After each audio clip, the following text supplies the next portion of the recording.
How's that for a roadside tune? Yeah, that's got a good groove. Sounds great, man. Keep it up. Sir, we're here for the collection. I told you I need more time. Time's up, sir. We have our orders. Fine. We got it! We got it! You got it! We get the real deal! Where's good side? 4 men in expensive suits knocked on the door of a studio apartment in Billings, Montana. The man who answered was 71, wearing a janitor's uniform. Then the first man spoke. Do you remember us? November 1983, South Dakota. You fixed our van. Walter Briggs stared at them. 25 years dissolved in an instant. He'd stopped when everyone else had driven by. They'd promised to come back.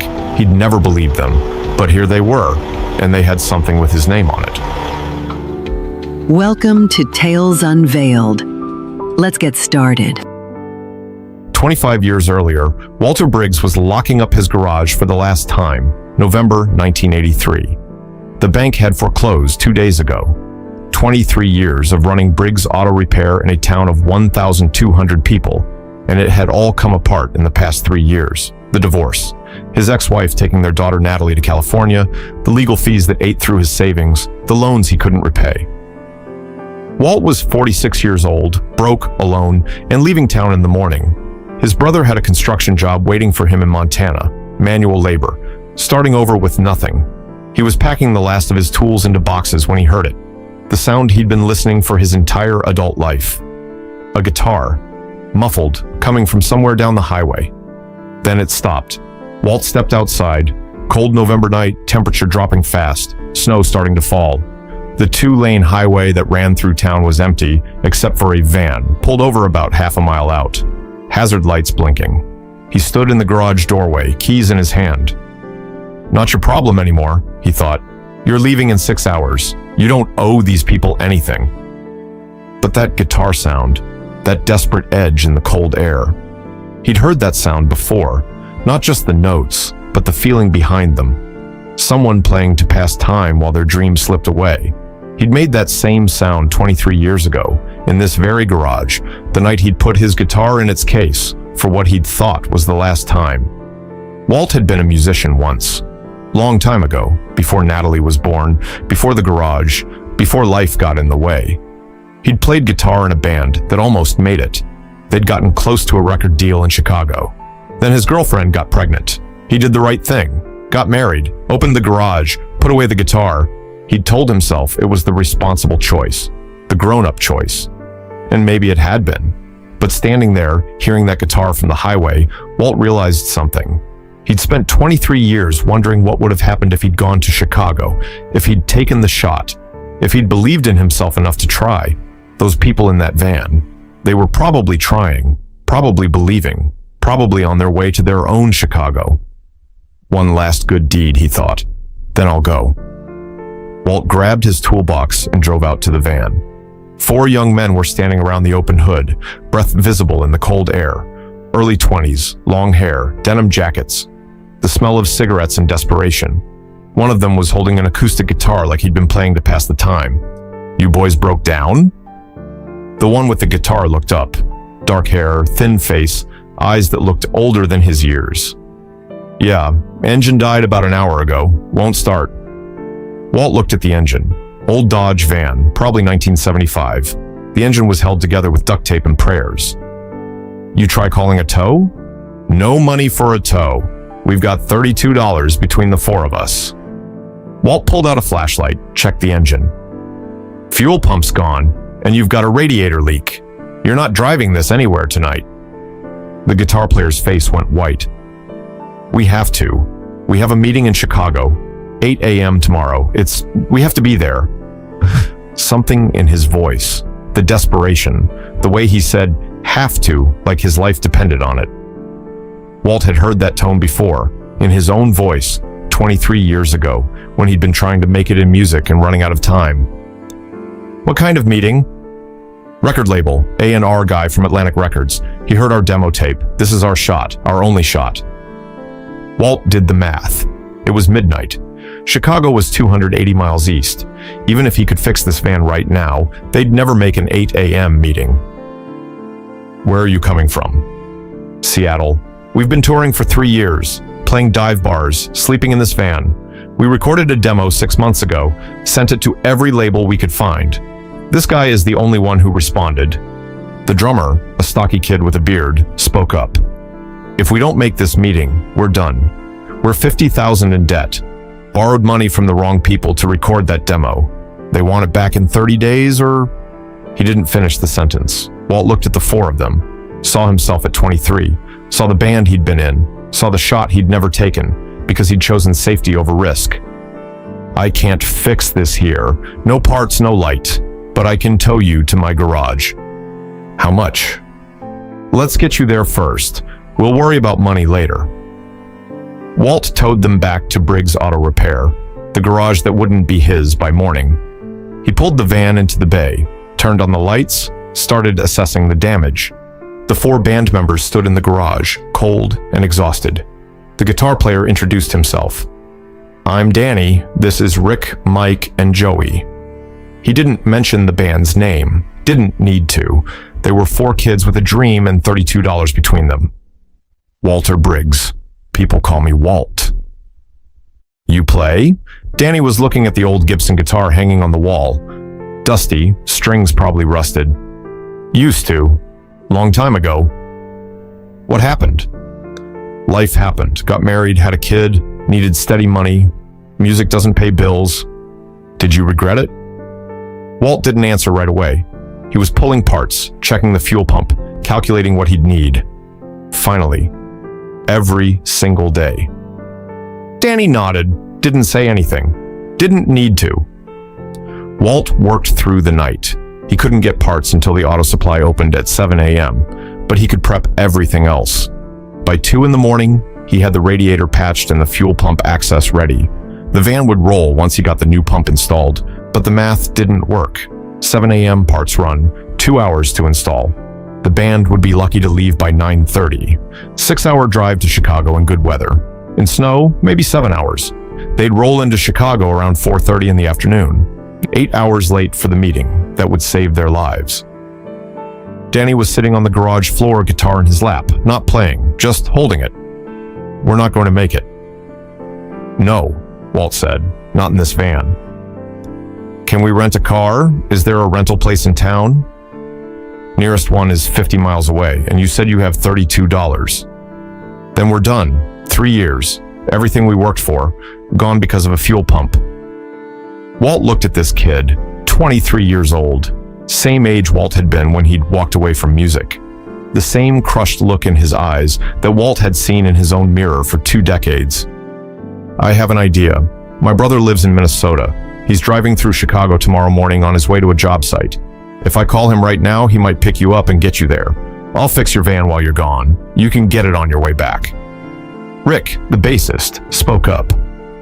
Why would you do that? You don't even know us. Walt looked at the guitar on the wall, at the dreams he'd packed away, at the life he'd chosen instead of the life he'd wanted. Because 23 years ago, I had a shot at Chicago too. Had a meeting with a guy at Columbia Records. But my girlfriend was pregnant and my dad was sick and I had bills to pay. So I didn't go. I took the safe choice, opened this garage, and I've spent every day since wondering what would have happened if I'd just gone. You could still play, Danny said. No, I couldn't. When you walk away from music, it doesn't wait for you. You get older, your hands get stiff, the world moves on, you don't get a second chance. Walt picked up the phone. But you do.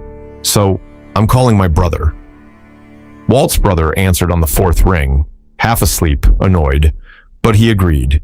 He'd be there at 5 a.m., get the band to Chicago by 7:30. You're serious about this? Danny asked. Dead serious.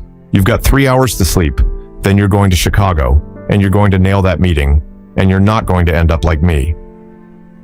The band tried to pay him with their $32. Walt refused. Save it for food. You'll need it more than I do. We'll pay you back, Danny said. I swear, when we make it, we'll come back and pay you back. Walt had heard that before. People always said they'd come back. Nobody ever did. Just don't waste this shot. That's all I ask. At 5 a.m., Walt's brother pulled up in his pickup truck. The 4 band members piled into the cab and the truck bed. Danny was the last one in. He looked at Walt for a long moment. "Thank you for believing in us." "I believe in music. I stopped believing in myself. Don't make the same mistake." They drove off into the pre-dawn darkness. Walt watched the taillights disappear, then went back into the garage. He worked until noon, replacing the fuel pump, fixing the radiator, changing the oil, checking everything he could think of. Made sure this van would get them back to Seattle safely. He didn't know if they'd make the meeting, didn't know if they'd get the deal, didn't know if he'd ever see them again. But for the first time in 23 years, Walter Briggs felt like he'd done something that mattered. The band showed up at 4 p.m. Walt heard the van before he saw it. Same engine, but running smooth now. They pulled into the garage, and all 4 of them got out, grinning like idiots. "We got it," Danny said. "We got the deal." Walt felt something in his chest tighten. "You got it?" "Development deal. 2 years to write an album. $60,000 advance. We're signed. We're actually signed." The other 3 were talking over each other. The meeting had gone perfectly. The A&R guy loved the demo, wanted them to open for a major tour. They were going to make it. They were actually going to make it. Danny pulled out a wad of cash. "This is for the repairs, for the tow, for everything." Walt looked at the money. Probably $500, more than the repairs cost, but not enough to save his garage. Nothing could save his garage now. "Keep it. You're going to need every dollar for the next 2 years." "We can't just..." "Yes, you can. I fixed your van because I wanted to, not because I wanted to get paid." Danny tried to argue. Walt wouldn't budge. Finally, Danny put the money away, but he pulled out a cassette tape, their demo. "At least take this. When you hear us on the radio someday, you'll know you're part of why we made it." Walt took the cassette. "I'll hold you to that." They left at sunset. Walt watched them drive away, watched the van disappear down the highway toward Seattle. Then he locked up the garage, loaded his truck with the last of his belongings, and drove to Montana. He took the cassette tape with him, their demo, kept it all these years. 25 years was a long time to carry a cassette tape. Walter Briggs was 71 years old now. He'd spent 25 years working construction in Montana, then manual labor in Wyoming, then finally settling in Billings, working as a night janitor at a community college, living alone in a studio apartment. He'd never remarried. His daughter Natalie had stayed in California with her mother. They'd lost touch years ago. His ex-wife had told Natalie things, made it seem like Walt had abandoned them. By the time Walt tried to reach out, Natalie wanted nothing to do with him. The cassette tape from that night sat in a shoebox under his bed, the demo they'd recorded. He'd listened to it exactly once, the night after they left, then put it away, because listening to it hurt too much, reminded him of everything he'd given up, but he'd kept it, because it reminded him that one night he'd done something good, helped 4 kids chase a dream he'd never had the courage to chase himself.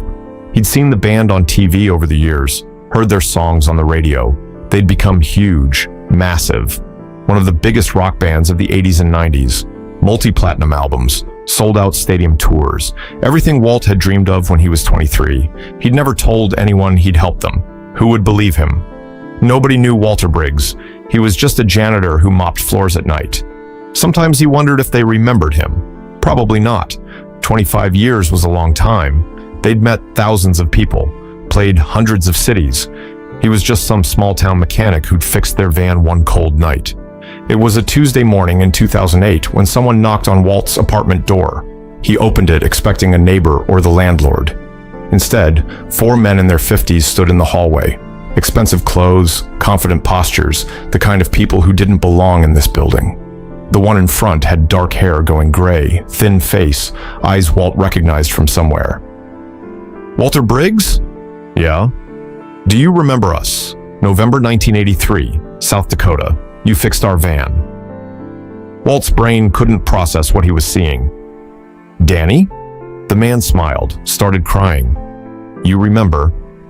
The other 3 were there too. Rick, Mike, Joey, older, grayer, but unmistakably them. Walt couldn't speak. His hands were shaking. "Can we come in?" Danny asked. Walt let them into his tiny apartment. One room, kitchenette, bathroom. The entire band probably lived in houses bigger than this entire building. They sat on his couch and floor. Walt stood, unable to sit, unable to understand what was happening.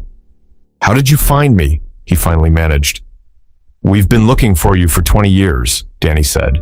"We went back to that town in South Dakota in 1990. Wanted to pay you back, thank you properly. But the garage was gone, torn down. Nobody knew where you went." "My brother said you'd gone to Montana, but he didn't have an address," Rick added. "We hired investigators, checked every Walter Briggs in Montana, then Wyoming, then we expanded the search. It took 3 private investigators and 2 years to track you down," Joey said. "Found you through social security records and employment history. We've been looking for you since we could afford to hire people to look." Walt sat down slowly on the edge of his bed. "Why?" Danny looked at him like he'd asked why the sun rises. "Because you saved our lives. Because we promised we'd pay you back. Because everything we have, everything we've done, it only exists because you stopped that night. I just fixed your van." "You did more than that. You believed in us when we had nothing. You gave up your time, your parts, your brother's favor, for 4 strangers. You didn't have to do any of that." Walt shook his head. "You boys did the work. You got the deal. You gave us the chance," Danny said. "That meeting was at 8 a.m. If we'd been even 10 minutes late, that A&R guy would have left. We walked in at 7:52, 8 minutes to spare, because of you." Mike spoke up. "Walt, do you know what happened after that meeting? They signed us to a development deal. We spent 2 years writing an album. It went platinum. We toured the world, made millions, and none of it would have happened if you hadn't helped us." "We wrote a song about you," Rick said. "Second album, first single, about a mechanic who saved a band on a dark highway. It went to #1. We've played it at every concert for 23 years, told the story on stage. Millions of people know about the mechanic in South Dakota who stopped when everyone else drove by." Walt couldn't process this. "You wrote a song about me?" Danny pulled out a phone, played a video, concert footage, a massive stadium, thousands of people. Danny on stage, older than Walt remembered, but still unmistakably him, telling a story into the microphone. "This next song is about a man named Walter Briggs. In 1983, our van broke down on a highway in South Dakota. It was midnight, freezing cold, snowing. We were 4 broke kids trying to make it to the most important meeting of our lives. And this man stopped, fixed our van, called his brother to drive us to Chicago, refused to let us pay him. We've been trying to find him for 25 years. Walt, if you're out there, this is for you." Then the band started playing, a song Walt had heard on the radio 1,000 times, but never knew was about him. Walt was crying, couldn't help it. 25 years of thinking he'd been forgotten, and they'd been singing about him at every show. "We tried to find you," Danny said quietly, stopping the video. "We really did. We wanted you at that concert, wanted you at all of them, but you disappeared. I moved around a lot. Construction work, following jobs. I didn't think I mattered." "You mattered more than you know," Mike said. "Walt, we're here because we owe you. We've owed you for 25 years, and we're finally here to pay it back." Danny pulled out an envelope, handed it to Walt. "This is a check. It covers the cost of fixing our van, plus interest, plus a lot more. Consider it 25 years of royalties for inspiring a #1 song." Walt opened the envelope, stared at the check. The number had too many zeros. His hands started shaking. This was more than he'd made in 10 years of mopping floors, more than his garage had ever been worth, more than the divorce had cost him, more than he'd ever imagined mattering to anyone. But the number wasn't what made his throat tighten. It was the fact that they'd looked for him for 25 years. 4 men who'd become millionaires, who'd toured the world, who'd met presidents and rock stars, and had every reason to forget about a small-town mechanic. They could have moved on, could have told themselves they'd tried, could have let the memory fade. But they'd hired investigators, spent years searching, tracked him through 3 states and 2 decades of moving around. Because one cold night in 1983, he'd stopped when everyone else had driven by, Walt had spent 25 years thinking he was nobody, a failed musician, a divorced mechanic, a janitor mopping floors at a community college. They'd spent 25 years proving him wrong. I can't take this. Yes, you can, and you will, because it's not charity, it's payment. You invested in us that night. This is your return on investment. But I didn't do anything special, You believed in us when nobody else did, Danny said. You saw 4 broke kids with a broken van, and you didn't see failures. You saw yourself. You saw what you could have been. And you made sure we got our shot even though you never got yours. Joey spoke for the first time. Walt, do you still play guitar? No, haven't touched one in 25 years. Why not? Because it hurts. Reminds me of what I gave up. What if you didn't give it up? Danny said. What if you just postponed it? I'm 71 years old, too old to start a music career. Too old to be famous, maybe, but not too old to play, not too old to enjoy it, not too old to teach it. Rick smiled. We run a music school in Los Angeles for kids who can't afford lessons. We were wondering, would you consider teaching there? Guitar, songwriting, whatever you want. Salary, benefits, the works. Walt stared at them. You're serious.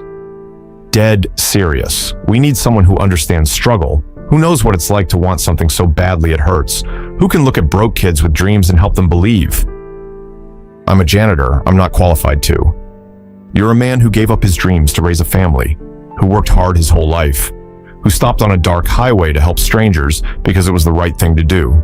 That's the only qualification that matters. Walt couldn't speak. These men had tracked him down, had remembered him for 25 years, had written a song about him, and now they wanted to give him a second chance at the thing he'd loved most. There's one more thing, Danny said carefully. We found your daughter. Walt's world stopped. Natalie? She lives in San Diego. She's a music teacher. She saw us play 5 years ago, heard the story about the mechanic, looked us up after the show, told us you were her father. She knows you're looking for me? She's been looking for you too, your ex-wife. She told Natalie things that weren't true, made her think you'd abandoned them. But Natalie grew up, did her own digging, found the divorce records, saw what really happened. She's been trying to find you for 10 years. Walt couldn't breathe. Why didn't she? Because she was scared you wouldn't want to see her, because it had been so long, because...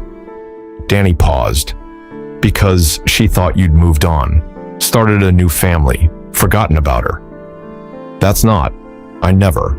I tried to reach her for years. Her mother blocked everything, changed phone numbers, moved. We know. That's why we're here. That's why we found both of you. Danny looked toward the door. Walt, she's outside, in the hallway. We asked her to wait while we talked to you first. She's terrified you're going to reject her. Walt stood up so fast he almost fell over. She's here? Right now? Right now. Walt moved to the door, hands shaking. Opened it.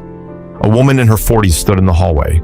Dark hair, her mother's eyes, but something in the shape of her face that was pure Walt. She was crying before he even said her name. 25 years. Walt tried to do the math, tried to calculate what he'd missed. Her 20s. Her wedding, probably. Grandchildren he'd never met. Every Christmas, every birthday, every phone call that never came because her mother had made sure it couldn't. Every moment a father should have been there. He'd tried to find her. Had sent letters that were returned. Had called numbers that were disconnected. Had hired a lawyer he couldn't afford who told him there was nothing to be done. Eventually, the lawyer bills had piled up. The divorce had finalized, and Walt had lost everything, including the will to keep trying. He'd told himself she was better off without him. That she'd moved on, that she probably didn't even remember him anymore. But she was here now, standing in his hallway, 40 years old, a stranger who was his daughter, looking at him like he was someone worth finding. Maybe he couldn't get back the years they'd lost, but he didn't have to lose any more. Natalie. Dad. They stood there for a moment. 25 years of absence. 25 years of misunderstanding. 25 years of a father and daughter who'd been torn apart by circumstances neither of them could control. Then, Natalie stepped forward and hugged him. Walt held his daughter for the first time since she was 15 years old. The band quietly left them alone, went to wait in the hallway, giving them privacy for a reunion 25 years overdue. Walt and Natalie talked for 3 hours, cried, explained, apologized for things that weren't their fault, filled in the gaps of 25 lost years. Natalie had 2 kids, Walt's grandchildren. He'd never met them, didn't even know they existed. "I thought you didn't want to see me," Natalie said. "Mom said you'd moved on, that you had a new family." "I never moved on. I never even dated anyone after your mother. I worked, I survived, I thought you hated me." "I never hated you, Dad. I was angry, confused, but I never hated you. I should have fought harder, should have found you." "You did fight. Mom told me later. You sent letters, tried to call. She blocked everything. By the time I was old enough to look for you myself, you'd moved so many times, I couldn't find you." Walt looked at his daughter, 40 years old, a music teacher, a mother, a whole life he'd missed. "I'm so sorry, Nat, for all the years we lost. We lost them because of circumstances, not because of you. I understand that now. And Dad, we have years ahead of us. We can't get back what we lost, but we don't have to lose any more." The band took Walt and Natalie to dinner that night. Expensive restaurant, the kind of place Walt had never been to. They told stories, laughed, made plans. The music school job was real. Walt could start whenever he wanted. Salary that would let him actually retire someday. Benefits, a real opportunity to do what he loved. And Natalie. She wanted him to move to San Diego, be close to her, meet his grandchildren, be part of their lives. Walt kept waiting to wake up. This couldn't be real. People like him didn't get second chances. But it was real. These 4 men had remembered him, had looked for him, had found him, and they were offering him everything he'd thought he'd lost forever. 6 months later, Walter Briggs stood on stage at the Staples Center in Los Angeles.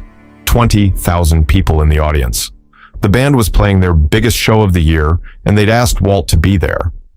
Danny stepped to the microphone. 25 years ago, our van broke down on a highway in South Dakota. A mechanic named Walter Briggs stopped to help us. He didn't have to. We couldn't pay him.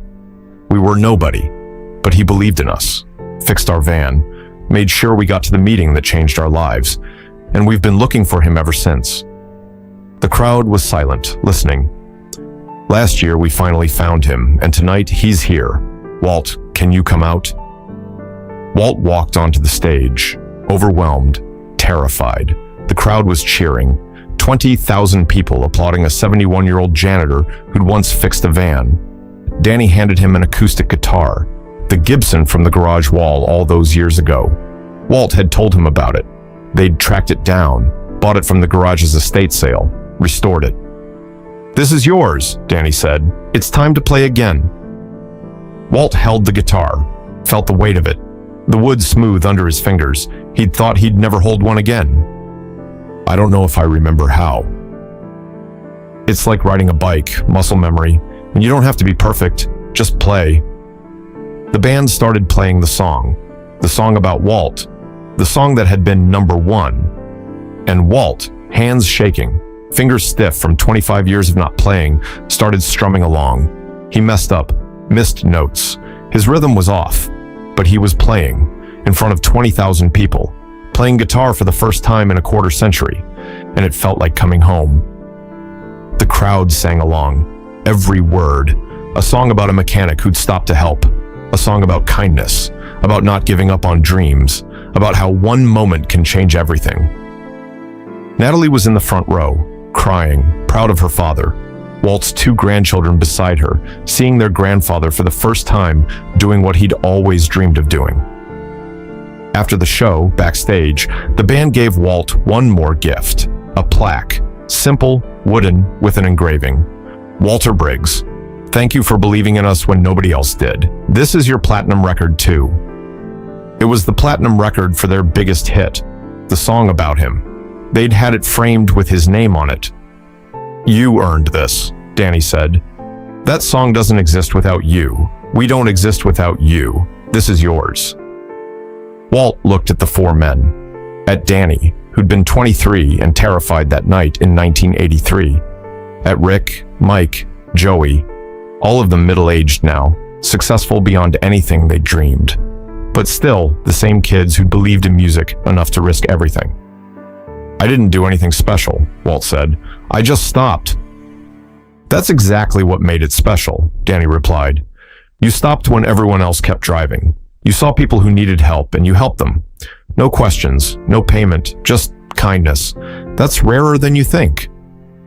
"I saw myself in you boys, saw what I could have been, wanted you to have the chance I never took. And now you get your chance too. The music school, teaching kids, playing again. You didn't lose your dream, Walt. It just took the long way around."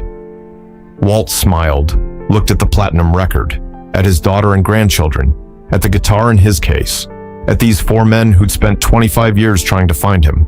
Maybe second chances were real after all. Walter Briggs moved to San Diego 3 months later, started teaching at the music school the band had founded in Los Angeles. Guitar, songwriting, music theory, working with kids who couldn't afford lessons anywhere else. Kids who loved music but didn't think they had a future in it. He told them his story, about being a mechanic, about giving up music for family, about helping a band that became famous, about thinking his dreams were dead, and then, at 71, getting to play on stage in front of 20,000 people. "It's never too late," he'd tell them. "Sometimes dreams take 25 years to come true, but if you love something, really love it, you never fully lose it. It waits for you." He saw Natalie every week. His grandchildren called him Grandpa Walt. He taught them guitar, went to their school events, was part of their lives in a way he'd never thought possible. And once a month, the band would be in town, and Walt would have dinner with them. 4 men in their 50s and 1 man in his 70s, talking about music, about life, about the strange ways the universe worked. Danny told him once, "You know what the craziest part is? That night on the highway, if you hadn't stopped, if you'd driven past like everyone else, none of this exists. Not the albums, not the tours, not the school. It all comes back to you stopping. Somebody else would have stopped eventually. Maybe, maybe not. But you did, and that's what matters." 2 years after they found him, the band was inducted into the Rock and Roll Hall of Fame. They insisted Walt be there, stood on stage in Cleveland, accepting the award, and Danny told the story one more time. About the mechanic in South Dakota, about stopping when everyone else drove by, about kindness. And Walt sat in the audience with his daughter and grandchildren, watching 4 men he'd helped 25 years ago accept the highest honor in music, knowing he'd been part of it. A small part, maybe, but a part that mattered. He'd stopped believing in second chances a long time ago, stopped believing in dreams, stopped believing he mattered at all. But sometimes, if you do one good thing for the right reason at the right time, the universe finds a way to pay you back. And sometimes, 25 years later, a knock on your door changes everything. Walter Briggs had given up music to raise a family, had lost his garage, had lost his daughter, had spent 25 years thinking his life hadn't mattered, that he'd been nobody, done nothing important. But 4 men with guitars and a broken van proved him wrong. One act of kindness, one night on a cold highway, one decision to stop when everyone else drove by. That's all it took to change 5 lives forever. Walt kept the platinum record on his wall, right next to a photograph from that night at the Staples Center. Him on stage with the band, holding his old Gibson guitar, playing music for the first time in 25 years. He'd thought his story ended in a small-town garage in 1983. Turns out, it was just beginning. Love this story? Hit that like button and subscribe for more. Don't forget to check out the video currently on your screen. You won't want to miss it. See you next time.